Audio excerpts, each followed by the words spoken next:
Hello! Today I am going to be reviewing the second solo studio album by American artist Selena Gomez. This album is titled Revival and it was released on October 9th, 2015. This was her second album as a solo artist, as she was before with Selena Gomez and The Scene, even though it's so easy to think that she was actually a solo artist when she released those early records. Then she released Stars Dance off of Hollywood Disney Records. I forgot what it's called, Hollywood Records, I guess. And then she released a compilation album called For You in 2014 with the single The Heart Wants What It Wants, and that was a farewell to Hollywood Records. And then she switched over to Interscope and released Revival as her first album on Interscope. So some people consider Revival to be her first studio album. I see a lot of people talking about her upcoming album that's due out this year as SG2, when in reality I would consider it to be SG3 because it is her third album that she'll be coming out with as a solo artist. But people consider Stars Dance to be the final album that she did on more of a Disney label. It's confusing. I consider Revival to be her second studio album, though I will admit, I think that Revival is hands down so much more impressive than Stars Dance, and I can definitely see the growth and maturity. There is something a bit of a reset that was hit in Selena Gomez's career for Revival and moving forward from that, and I can see how that could sort of be crafted as her first album. She has cited Christina Aguilera and Britney Spears as two huge influencers on this album, particularly Christina's album Stripped from 2002. As you can see the album artwork, it's black and white, she's bare-boned, she's in high-waisted shorts. It's a very dramatic, sensual, but I also don't find it to be too sensual cover that has this very liberated sort of aesthetic. The album is called Revival, and so the album compiles all of these experiences that she had, breaking up with Justin Bieber, going into rehab for her lupus, in the hospital for a while, and the fact that she had to cancel the rest of her Stars Dance tour because she felt burnt out by social media and everything in 2014. And all of the stuff that just had been happening. She recorded a lot of this album in Mexico, which she does have Mexican roots. And I was really happy to see this is sort of one of her first records where I really think is actually trying to tap into her Latin roots a little bit more. She always kind of flirted with it on previous records, but this was the first time that she really tried to, I think, embrace it more. Certain songs in particular, like Body Heat, which were definitely composed while she was recording in Mexico, echo that. She also recorded in Sweden for Hands to Myself. She recorded a lot, of course, in LA. And the big producers that she worked with, she had worked with some of them before, Rock Mafia, Hit Boy, and Stargate, as to name a few. Justin Tranter and Julia Michaels were songwriters on a lot of songs on this record, and we now know Julia Michaels has become like a actual singer-songwriter solo artist. She actually helped write Good For You along with Justin Tranter. And it was the first record that Selena Gomez felt she had more control over the actual songwriting process. She co-wrote 12 out of the 16 songs. Some of them were only released internationally. And she made sure that every single song that was sent to her was something she really vibed with. And she also really tried to understand more her own voice and what's better suited for it and what's not so suited for it. She knows that she's not the greatest vocalist, but she knows that she has a certain vocal delivery that works really well with a certain mid-tempo R&B sound in a lower register. And so she really started to try and embrace that. And she also wanted to experiment more with some house and some more electro-pop inspired music with R&B flavored in there as well. This album is actually a lot moodier and darker than Stars Dance, and I actually really appreciate it for that. There's a little bit more substance behind it. Now, let me just say, I know that artists like Selena Gomez and, some of these other more pop acts who don't necessarily handwrite all of their own lyrics, who don't, have so much of a say, they are slowly getting more of a say, but a lot of these, especially, younger artists that are in the scene that come from Disney or Nickelodeon, they feel a little bit just like products. They feel like they're a little removed from the music. I will admit that Selena Gomez, I think she's a very interesting artist. I do think that she's a great person, and she's a very interesting career trajectory ahead of her, I feel, and I do see her as a star. Again, don't know if her voice is necessarily anything that special, and I don't necessarily think she's very well suited to live performances, which is unfortunate. But I do think that she also is a very good dancer, and she has a very energetic and performance attitude about her. And there's something, the fact that she infuses tropical sounds with a more kind of just fun, little bit teenage pop sound, but also a little bit more mature, a little bit echoing of what Jennifer Lopez and Christina Aguilera and Britney Spears were doing in the early 2000s. It really does feel like a project worth noting. And so that's why I'm reviewing some Selena Gomez. I'm not going to be reviewing all of her other albums because I don't necessarily think that there's as much material to talk about. It feels a little bit too much like a product put out by a major label. But Revival is like a step in the right direction. I'm really hoping that her next album is even more so her, or even more unique and a little bit, you know, it's still going to be pop, it's still going to be catered to radio, but it's also going to sound different from so much that she's done before. I mean, she's done a lot of collaborations with a lot of EDM artists like Zedd and of course Kygo now. And so she's always experimenting and trying out new sounds and styles. And I do see the Latin influence becoming heavier, which is awesome. The first song, Revival, sort of opens up and she speaks at the beginning in a very meditative, quiet, and peaceful way. I dive into the future, but I'm blinded by the sun. I'm reborn in every moment, so who knows what I'll become. It's a very powerful opening statement to sort of open up what I would consider to be a little bit of a Buddhist-themed song. The song feels a little bit Eastern-inspired. It has some Eastern instrumentals in there. I wish they were actually a little bit stronger. I feel like this song, I was very excited for the idea of what this song is going to be. It's a little bit world-sounding infused, with that tropical undertone and then of course the electro synth pop on top of it. Ultimately, I think it falls flat a little bit because I feel like the song builds and then sort of doesn't go anywhere and it just sort of becomes just like simplistic kind of electro pop song. I do think the melody could have been a little stronger, but it's a very empowering song. It sort of summarizes where she has been. I acknowledge it's been painful, but now I'm ready to butterfly. I'm ready to rise up from the darkness that I've been through. I'm ready to become this better version of myself. It's very empowering, as the theme of this album tends to be about. Kill 'Em With Kindness it's a really important message. It's a very tropical house sounding song, but that's talking about taking the high road when someone treats you badly. You know, Kill 'Em With Kindness. It's actually a very interesting song title.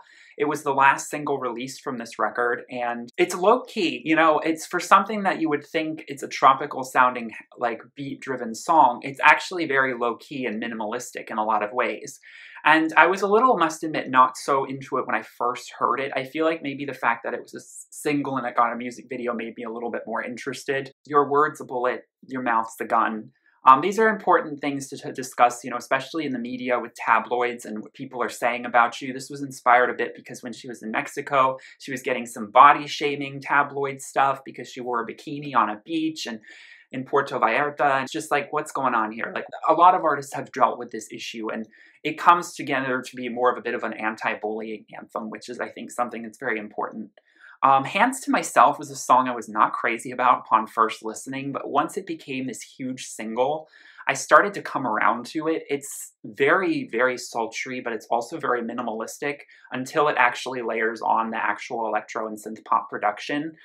She has a very breathy, sort of hushed and quiet way to talk about, and I can't keep my hands to myself. It's a very sexual song. It's catered, and I can see why it was so successful, to pop radio, but I also don't think it's one of the highlight songs on this record by any means. Sarah, I mean, the rhythm is interesting as it layers and builds up, and it slowly the tempo starts to go a little bit faster. But ultimately, it's just about sex. So, I mean, I have to admit the album is a wide scope. It's got some more playful and fun, flirty songs. And then it has some more serious things, which you would expect from a well-rounded pop project. Same Old Love features this little piano loop over and over again. I think it gets a little bit repetitive.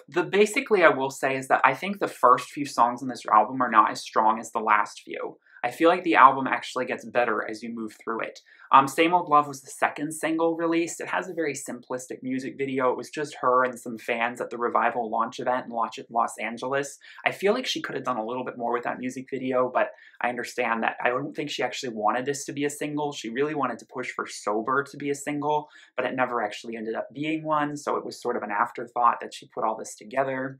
It has a very Charli XCX sound. As we know, Charli XCX was one of the main songwriters to contribute to this song, even though Charlie and Selena never actually met in person. This feels and sounds, because of Selena's vocals, very much like a Charli XCX song.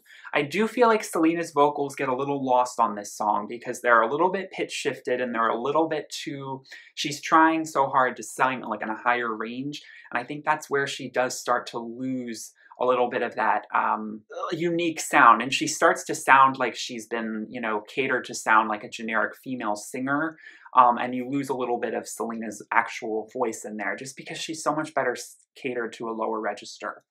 Sober was a song that Selena really loved and wanted to make as a single, but it never actually became one. This is a straight 80s synth pop ballad. It has what is considered girly yelps, which I think is really funny.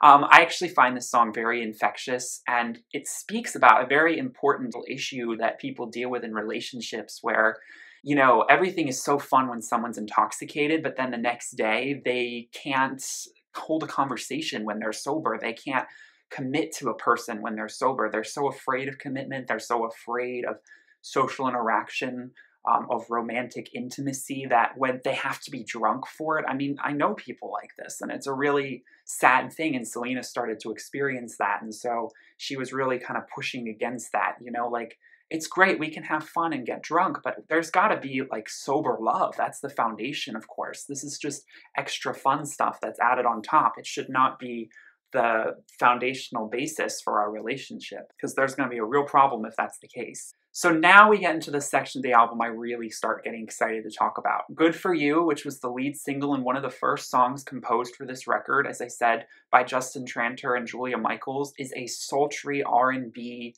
mid-tempo, delicate song. It's actually got some vulnerability to her vocal delivery. She sounds hesitant. She sounds unsure. And I think this song, although it is an empowering and confident song, she's embracing her own image and her own body and sexuality. It is also a song that is timid at the same time. And of course, it has A$AP Rocky's verse in there, which I actually do think helps break up the sound and monotony of the chorus, which does a little bit repeat itself. The synthesizer work and production, I think, is beautiful. I don't like this version that was used for the music video as much. It's too stripped back, and I think the production was kind of partly what made this song so enthralling and kind of it's just all surrounding. And I feel like when you strip away a lot of that production, it's left with a much more hollowed out and like less actual, in my opinion, sensual song. So the music video version I was disappointed with, and actually I was kind of disappointed with the music video in general. I feel like she could have done more. I do feel like Selena Gomez is a little hit or miss with her music videos. She, like, even her last music video for Wolves with Marshmello was kind of underwhelming. It felt just like a glamorous photo shoot. And I do think that, you know, sometimes she has interesting videos, and then sometimes they're just sort of like Kill 'Em With Kindness was the same way. It was just basically a black and white photo shoot, and she looks great, but it's like, this isn't quite like telling a story or tying into the song very well, and it feels a little bit like last minute, like there's not actually a concept there.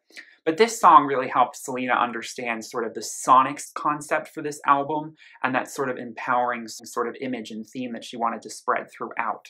Camouflage is the one ballad on this record. It's very beautiful, it's very bare-boned, and it's in a lower register. So she does try and reach those higher notes, and they do get a little shouty, as you would expect from Selena, but they don't feel so processed as vocals. So I do find it okay. I can see her wanting to rise and fall with her vocal range in this song, and that's fine. I think predominantly it's her and her chest voice, and it's her just sort of deftly, you know, crafting a song about dead-end streets and boulevards. Sums up this basically pretty well. You know, romances that don't go anywhere. You threw in the towel, I broke your heart, but there's a time for everything. I've got so much shit to say, but I can't help feeling like I'm camouflaged, fortress around my heart. You were mine just yesterday. Now I have no idea who you are. It's like you camouflage.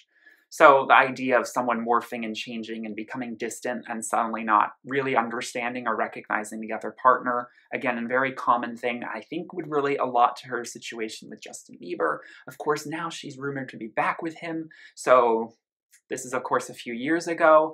I was really happy to see her away from Justin Bieber, but now she's back, and I'm like a little bit, I don't know how I feel about this, but anyway, I'll be a lot like her mother. I know her mother doesn't approve. I'm like, yes, I agree. I agree, Mrs. Gomez. But anyway, it's her decision.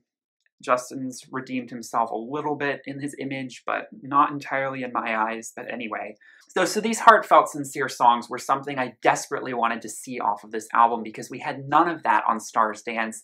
And in fact, this was one of the first real piano ballads that we ever got from her. She doesn't really tend to go towards these sort of songs, and I know she probably really wanted to make sure this album included one because this is more down to earth. This is more emotionally based of a record. It's not supposed to just be about club bangers. Me and the Rhythm was a song composed in Sweden, and it has a undeniable electropop dance slant. It's really addicting. It's really catchy.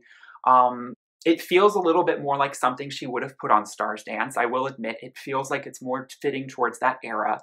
I love that there's a little bit of the steel drum incorporated into the rhythm of the song, just giving it a little bit more of a Caribbean feel, even though the song was actually composed in Sweden. And it's just another really fun song. I could have seen it being an amazing single, actually, even though it was just a promotional one. That spoken breakdown, she's so good at doing that. If you feel like you're the spark, then come out of the dark. It would seem cheesy, but she just, I don't know. There's something about it that, I mean, it is kind of sexual, but she's very good at sort of doing these sort of, I mean, her voice is very dramatic. So she's able to sort of incorporate spoken word, I think, pretty deftly into these songs. And I don't feel like it's a cop-out to not make a singing bridge. It's just an interesting interlude in the middle of the chorus, which has lots of vocal layering and is a complete swelling dance floor experience. So Survivors is a house revivalist song, and it's one of the only songs that quite sounds like this on this record, and it's actually my favorite song on this album.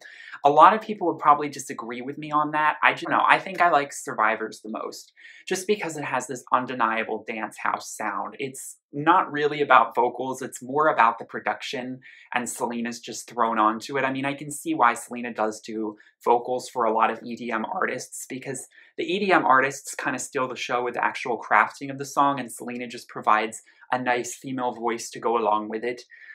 So it makes it seem a little bit like she's just an accompaniment and she's just featuring on some producer's song. This song was produced by Dreamlab. I just find it to be just a really, it's a really dark song at the same time. It's tribalistic.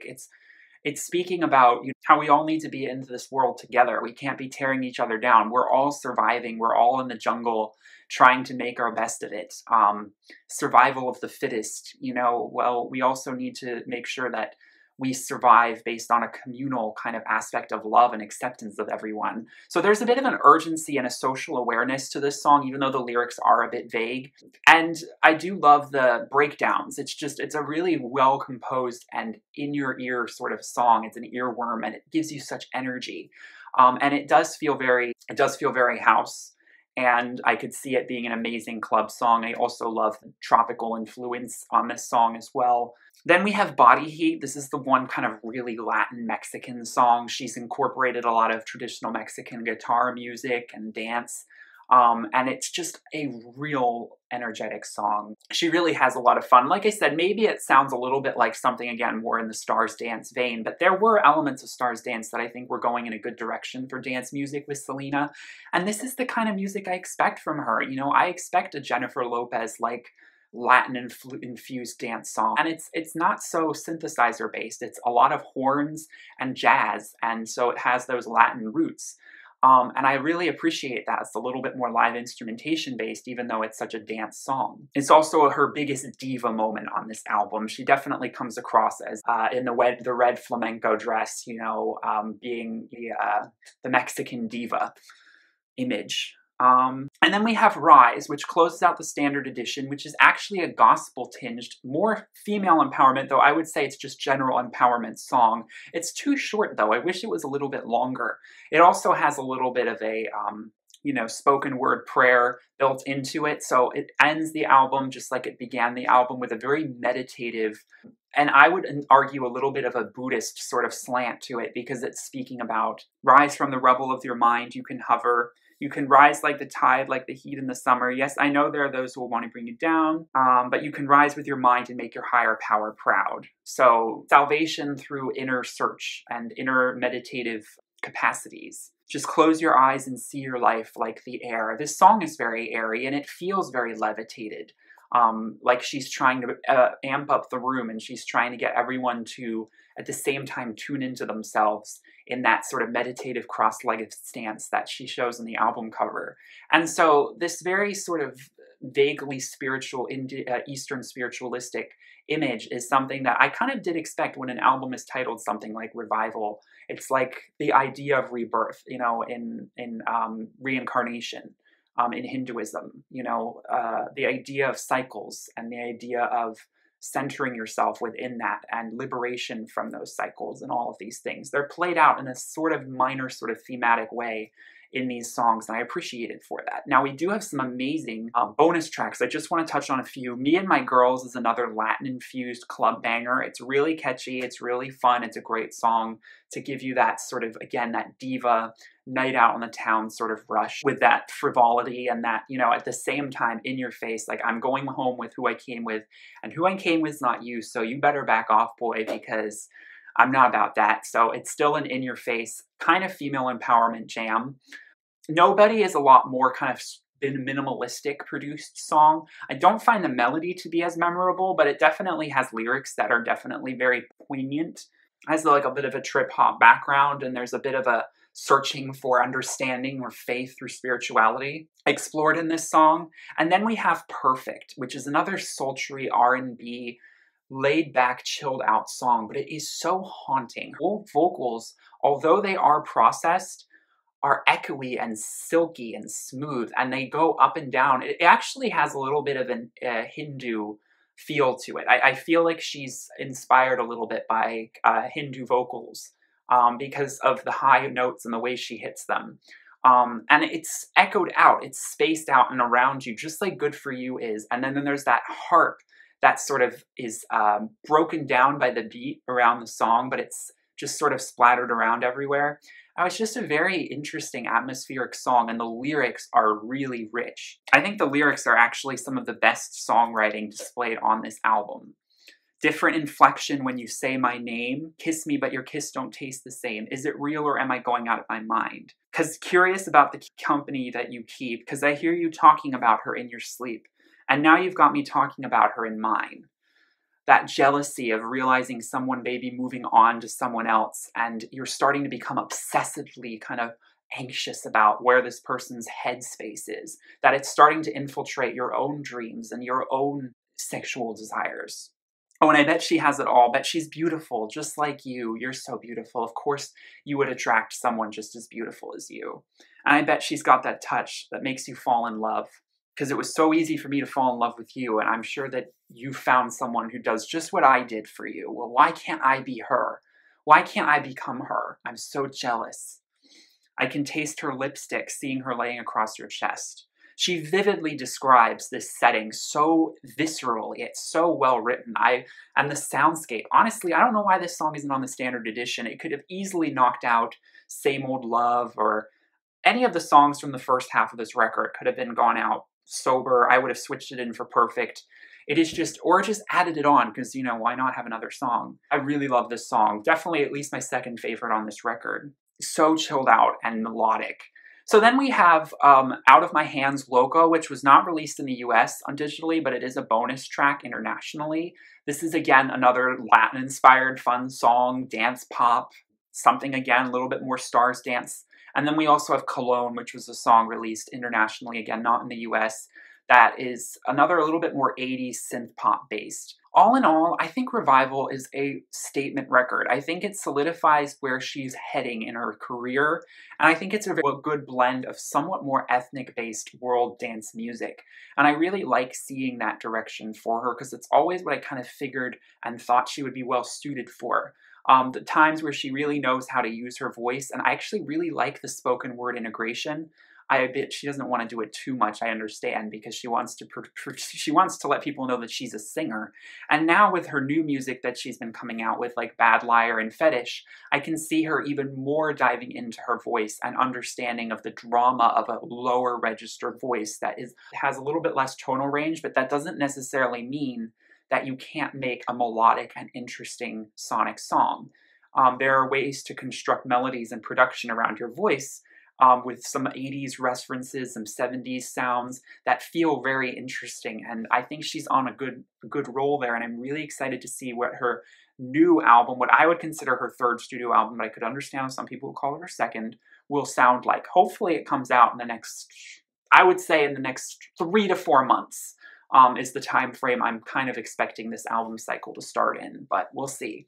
So I hope you enjoyed this review. Like I said, I'm not like the hugest Selena Gomez fan by any means, but I definitely appreciate and respect her. I understand that not all artists are going to write their own music 100% of the time. I'm not necessarily looking for that all the time. Sometimes music is just meant to be more fun.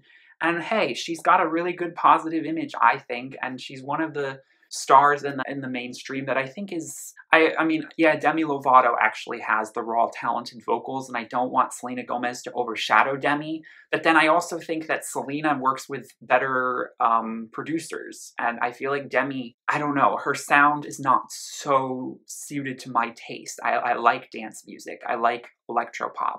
And Demi's trying to go a little bit more into, she was either in the rock direction, or she was in the country direction, or she was going in the R&B direction. But she never really wanted to be in the dance pop direction. And that's something that Selena really wanted to kind of get herself. And I know it's hard to compare Selena and Demi, even though they're contemporaries who both came out of Disney, but it's so hard not to sometimes. Anyway, so I hope you enjoyed this review of Revival, and I'm looking forward to seeing where Selena goes now that she has sort of solidified her new lane of music and career path. Thank you so much for watching. Please give this a like and subscribe if you enjoyed. I will be doing a lot more reviews. I'll probably make a video about my top 10 favorite Selena Gomez songs sometime in the near future. That'll probably be the next time I mention Selena on this channel, as well as I will make a review of her new album whenever that comes out. I'll link to my social medias all on the bottom here. I finally got a Twitter. I had deleted it for a while, but I decided to make it again. So I have that now, and have a wonderful day. Thank you so much. Bye. Dress you like skin tight, do my hair up real nice, and syncopate my skin to your heart beating. 'Cause I just wanna look good for you, good for you. I just wanna look good for you, good for you. Let me show you how.